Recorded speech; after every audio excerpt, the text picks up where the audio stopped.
Lord, prepare to be a sanctuary,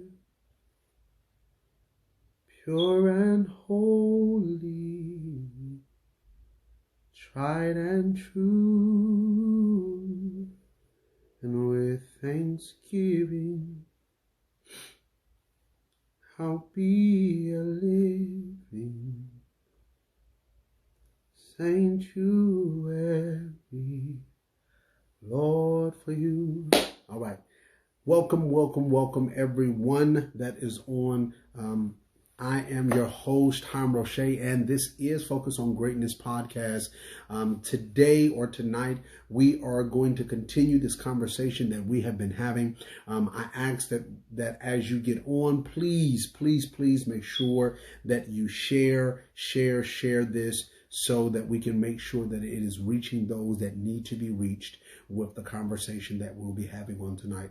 So again, we're dealing with a constant or a continuation of a conversation that we've been having, dealing with the Oz experience. And so in this conversation, what we've been dealing with so far, we have already dealt with two other parts. Today is going to be part 3 of this conversation. We've been walking out the Oz experience. For those that have not watched the movie, or those that probably don't remember the movie, The Wizard of Oz, we want to make sure that you look at this context, that you kind of go back into this context in some way or form to be able to kind of get back into the mindset of what that is and what that looks like. And so what we're going to be dealing with tonight, or dealing with, is part 3 of this conversation. And today what I want to deal with is the Tin Man. If you are on already, please make sure that you comment. I want you to be able to say hi. I want you to be able to conversate with me today. So for those that are already on, I want you to post on the comment section saying the title, which is, again, the Tin Man. So right on there, the Tin Man. Hey, Mom, I see that you're on here. So we're going to deal with today, or tonight, we're going to deal with the Tin Man. So let me write or go kind of through this storyline so that we can get an understanding of what we need or are going to be talking about tonight. So we have the main character, which I will call her the main character, which is Dorothy. And Dorothy is now in this moment, we're going to just jump right into it. She's now in this moment where she is in the Wizard of Oz. And so as she's on the Wizard of Oz, she's trying to now get back home.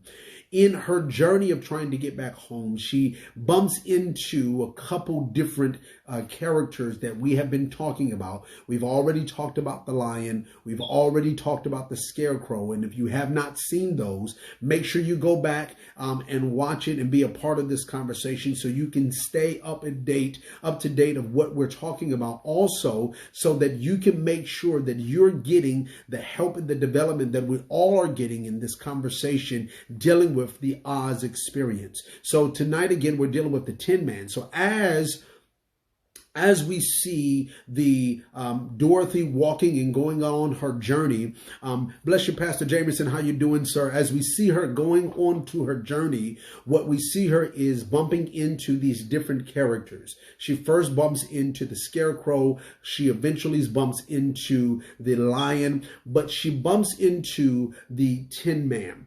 As she bumps into the Tin Man, she's doing it again on her journey. Now, I want to say this so we can all be on the same page. As they're going through their journey, the only reason why, or one of the main reasons why they are coming together as a collective group on this journey, is because all of them are trying to get to the Wiz, who is supposed to be the one that gives unto them or grants unto them, bless your prophetess Magwood, gives unto them or grants unto them something that they all feel like they need, they do not have, or something that they are desiring. I'm going to say it again. All of them are going into this place or into this mode of where they're all trying to get to the Wiz so that they can get something from him that they feel like they need, they are missing, or that they desire to have. And so we have already went through the lion, we have already went through the scarecrow, but tonight we want to deal with, I would say, a more intimate conversation dealing with the Tin Man. Now, as in this Oz experience, for those that are just joining on and do not know about this conversation we've been having, we've been talking about the Oz experience based upon the context of the movie, The Wizard of Oz. And in that, we're seeing and helping us to be able to understand something that God is trying to speak to all of us dealing with these different forms of characters.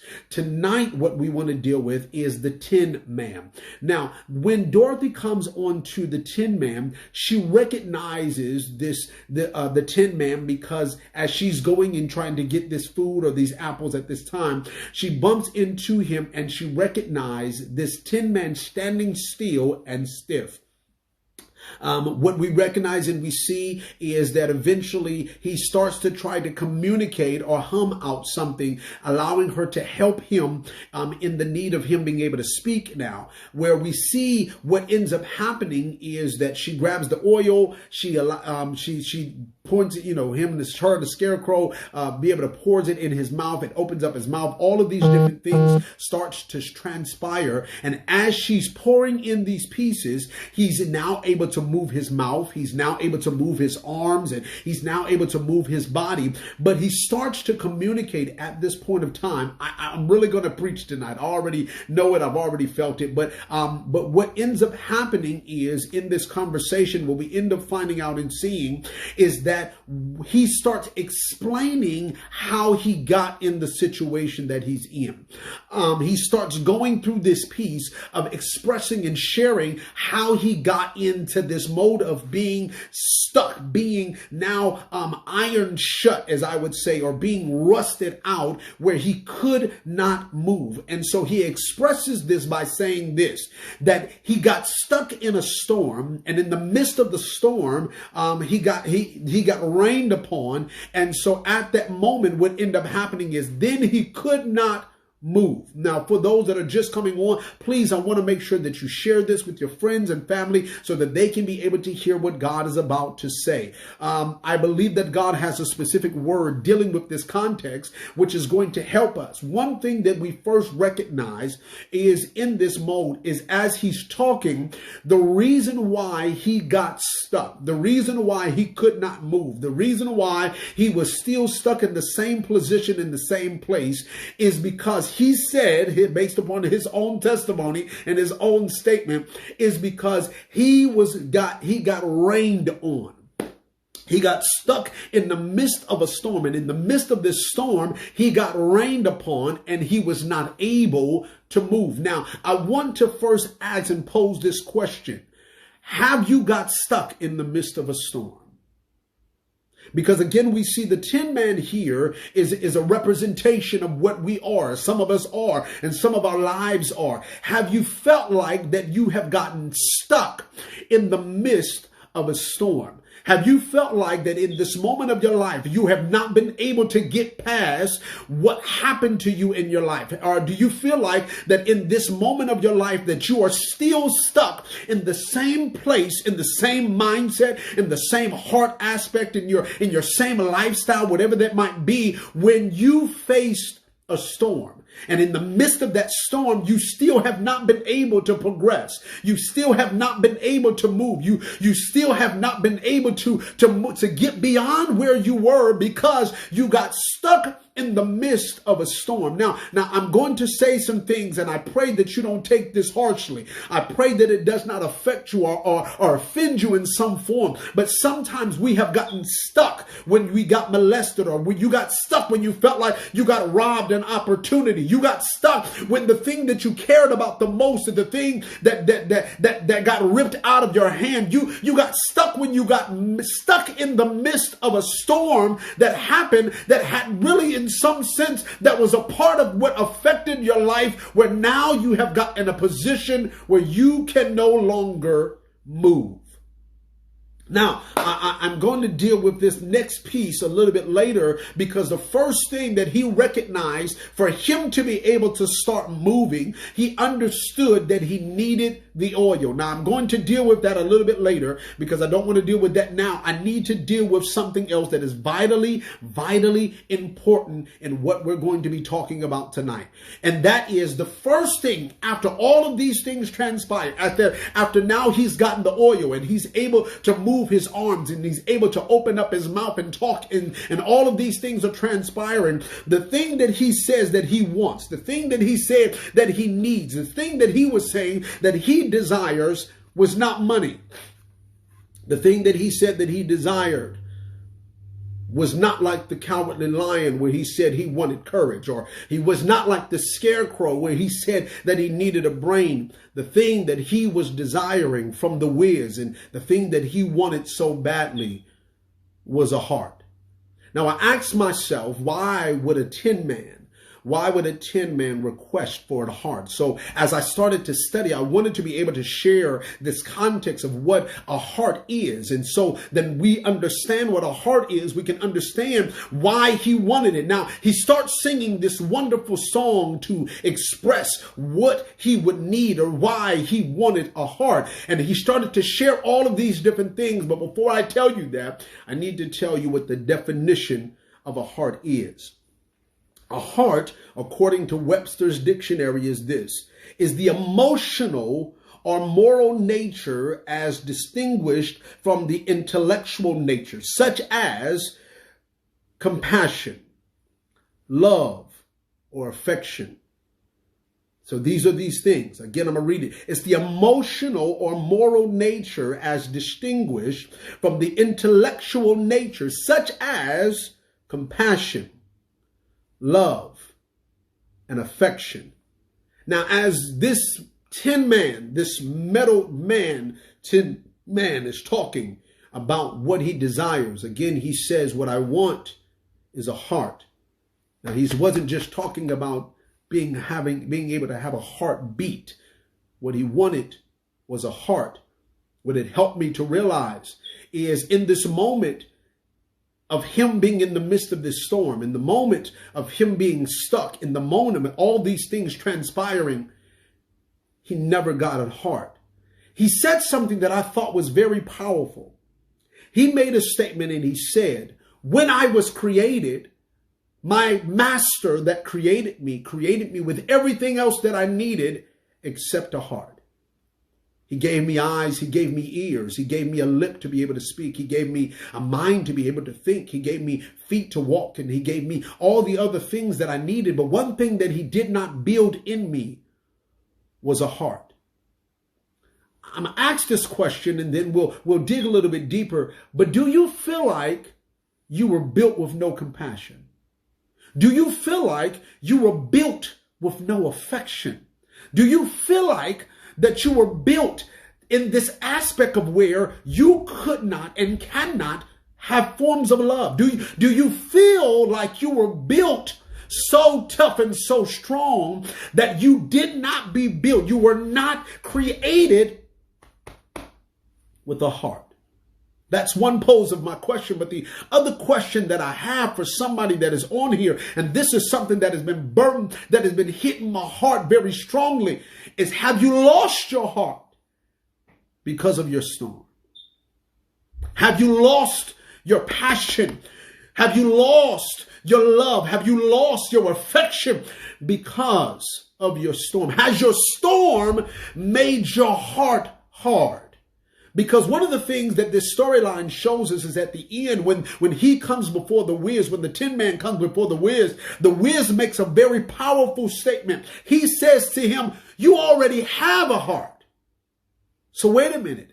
If the tin man recognized or says that I needed a heart, and the whiz recognized that he already had a heart, what happened?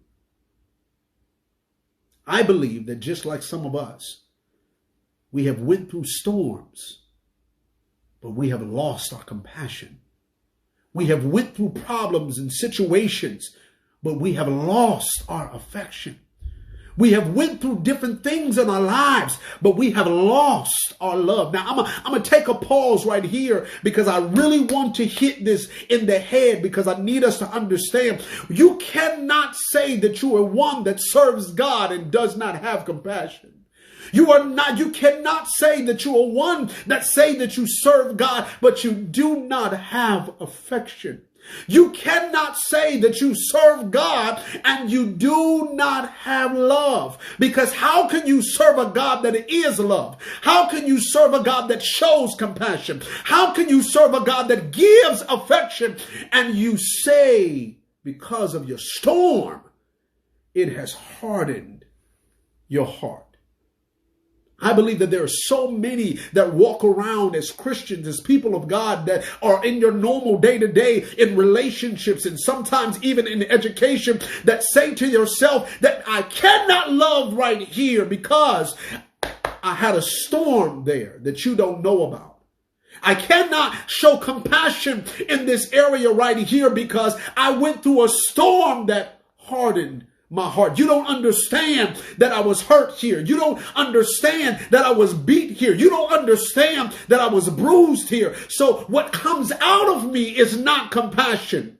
What comes out of me is not love. What comes out of me is not affection. But what comes out of me is cold-heartedness. What comes out of me is no form of affection at all. So I say that I'm doing this on behalf of God, or I say that it's in his word, but how it comes across to you is no form of compassion. There's no form of love. There's no form of affection because I went through a storm. Again, I ask you, has your storm got you stuck? Has your storm put you in a place and in a position where you still have not been able to move past it? Some people can't move past the divorce. Some people cannot move past the bankruptcy. Some people still are being stuck by relationships that did not go right. Some people are still stuck that their parents did not treat them a certain type of way. Some people are stuck because their pastor treated them a certain type of way. Some people are stuck because the one that they felt like they could trust treated them a certain type of way. And they are still stuck. They're still stuck. Even though they might have went to another relationship. I want you to hear this, because what I don't want you to do is I don't want you to miss this. Because the reality of it is we got stuck people that are still in relationships. We got stuck people that are still in the pulpit. We got stuck people that are still in the jobs. We got stuck people that are still out here trying to make money. We got people that are still stuck, that are still trying to function. Being stuck. We got people that are still trying to minister to other people, but they are still stuck. How can you tell if you're stuck? How can you tell if you're still stuck there? The reality of it is the way that you can tell that you're stuck is if I put pressure on an area. If God put pressure on an area, if someone comes and put pressure on an area that you was wounded at before.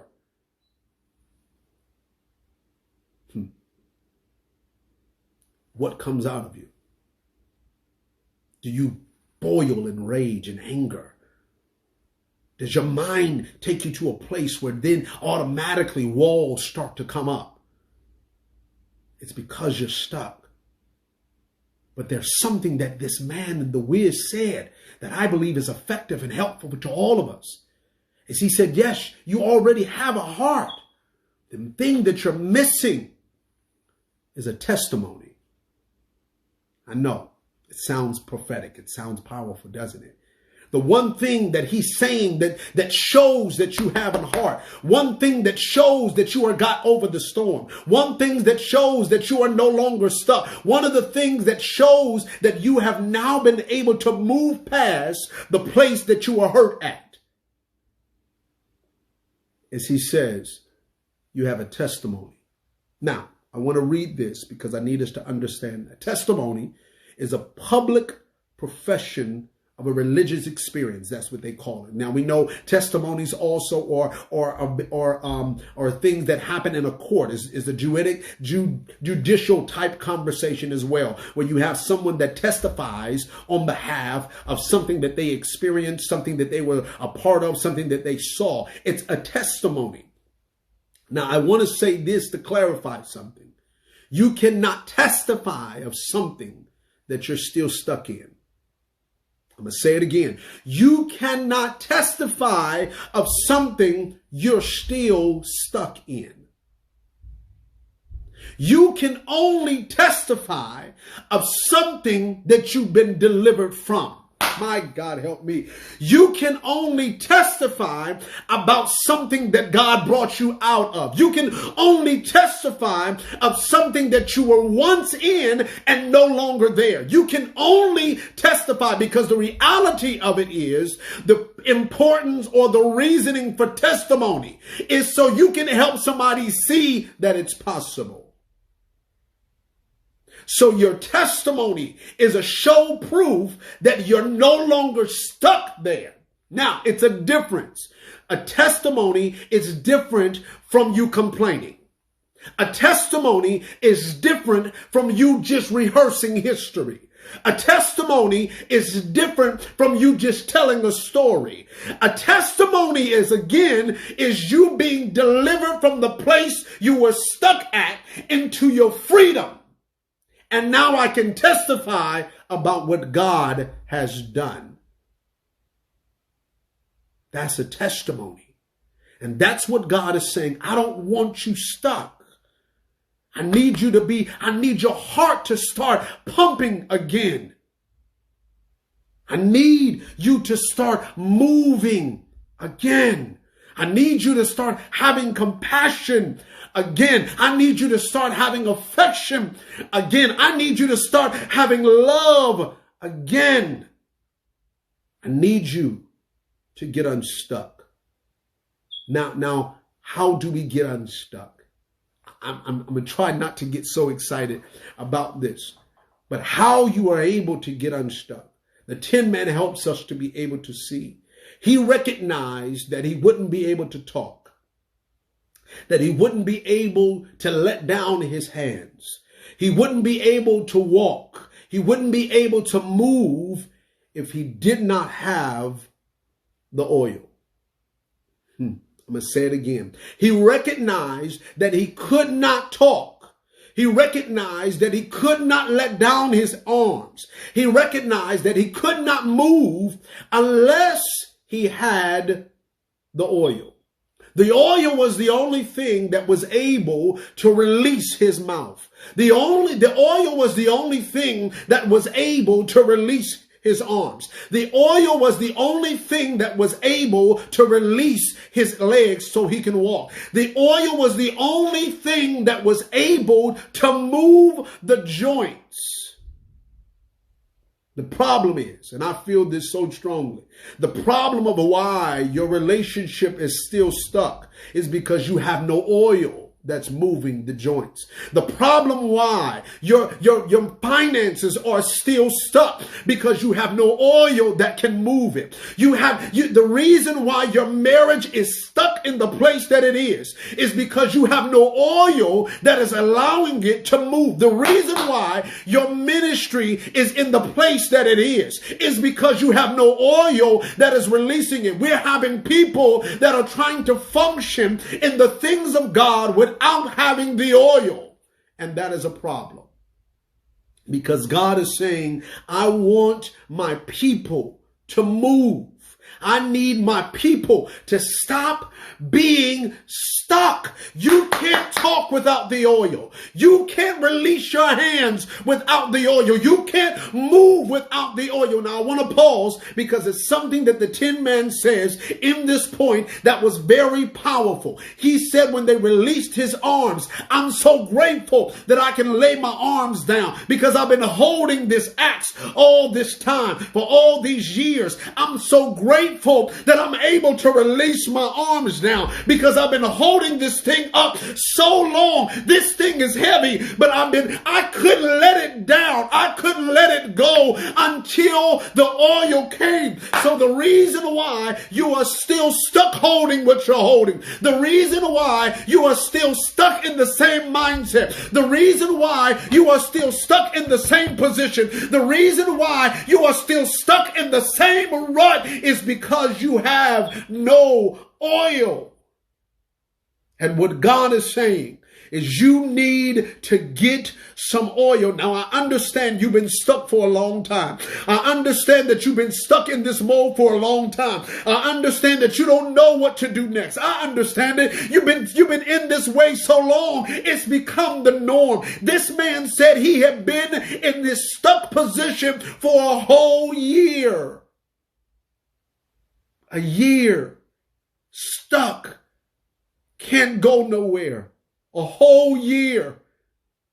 And what God is saying is, I understand you can't get it, but get around somebody that got the oil. I understand that you don't know how to pour it on yourself, but get around somebody, an atmosphere that can tap in and give you some oil. I understand that you need some things to be able to change and to shift and to move, but you're not going to be able to get unstuck without the oil. You need the oil. You need the oil. We need the oil. We can't do this without the oil. Without the oil, I'm just a speaker. Without the oil, I'm just a person. Without the oil, there is no power. There is no deliverance. Without the oil, there is nothing that can change. What we need to get back into our homes, what we need to get back into our churches, what we need to get back into our businesses, what we need to get back into your finance, what we need to get back onto our children, what we need to get back onto our marriages is we need to get back to the oil. We need to get back to the oil where there was a sacrifice. There was a breaking that needed to happen so that we can get the oil. I don't care if it sounds repetitive. I don't care if it sounds old school, but we have lost it. We have lost where you will go around your house and lay hands on your children with the oil. We have lost it where we will lay hands on ourselves with the oil. We have lost it where you will walk around your home and touch the entries of your door with the oil. We have lost this mode of operation because you have gotten so stuck in the mode that you're in. And God is saying, I need you to get unstuck. And the only way that you're going to get unstuck is you have to get the oil. And in the moment of getting the oil, I want your heart to beat again. I want your compassion for my people, the compassion for souls, the compassion for my word, the compassion for my things that I love, the compassion for who I am, the love, the affection. I need that to start beating again. But you won't get unstuck unless you have the oil. Thank you all tonight for coming on and being a part of Focus on Greatness podcast. Again, I am your host, Hiram Roche. And tonight, we have dealt with the context where we are saying, I'm tired of being stuck. I need the oil again. I'm tired of being stuck. I need you to pour fresh oil. And I want to have a heart for God and a heart for his people. I need to get unstuck. I'll see you next time right here on Focus on Greatness podcast, where we are here only to focus on one thing, and that is the greatness that is inside of you. That is Him. I love you all. Talk to y'all later.